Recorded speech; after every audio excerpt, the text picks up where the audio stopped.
Hello and good morning, folks. I was sitting here. I sold half a pig, and they wanted it butchered, so I was sitting here doing the bacon, and I thought that I would make a video to point out some things that I've noticed doing this for somebody else. Um, I'm running mulefoot red wattle crosses on my pigs, and and I've had some people that bought pigs from me and they said, well, the pig was delicious, but the bacon wasn't all that much. Uh, I, the thing is, your butcher's going to try to tell you that you need to pull your pig or kill it and butcher it at about 225, and they kind of want to stop you at 250. Um, since I'm doing my own butchering, I've gotten to play with uh, different size ranges and stuff. And don't do that. Don't listen to your butcher. One of the benefits of doing your own cutting is you can butcher it when you want to.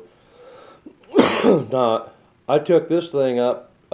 This is probably about 325, something like that. So an extra 100 pounds over what the butcher wants you to take.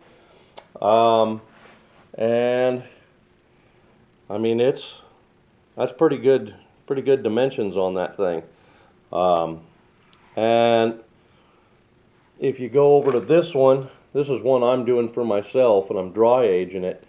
Um, and it is, I don't know, maybe half an inch thinner. And this was the smaller, that was the smaller pig. So it got to, maybe 250.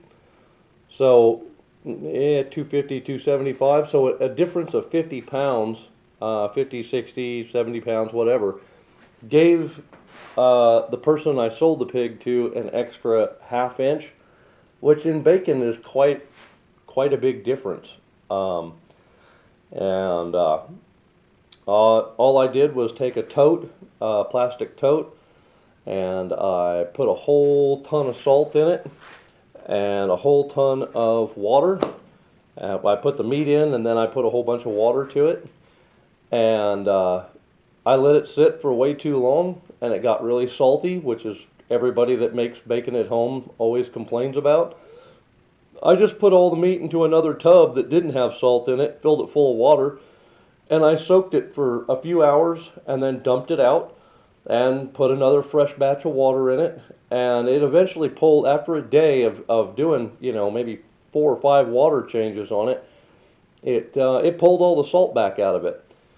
And it's after I got that done, then I hung it to dry, or I put brown sugar and black pepper all over it, and then I hung it to dry. And when it was dried on the surface, I threw it in a Traeger smoker, just set on smoke on the lowest setting possible, and smoked the hell out of it. Pretty much all day yesterday, this thing sat on there getting smoked, to where you get all these little char chunks and stuff. But it's freaking delicious. It's actually some of the better bacon I've ever made. So, and then they got their bacon ends over there in the corner that guy got to dice up. But yeah, it's mulefoot and red wattle cross. They're ridiculously delicious animals.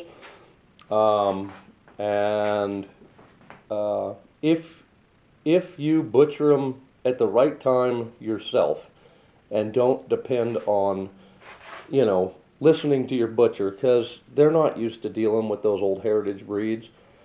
They don't know what to do with them or when they're ready. And, both those pigs are meant to butcher at older age points.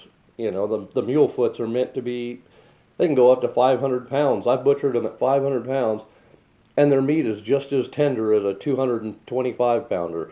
You just get, 2 inch thick slabs of bacon instead of, inch and a half. So if that's something you're looking into, is buying pigs and doing your own butchering, they are a great, they're a really good pig to work with. so long as you handle raising them right, you know. Anyway, just thought that might help somebody. Y'all have a good one. Bye.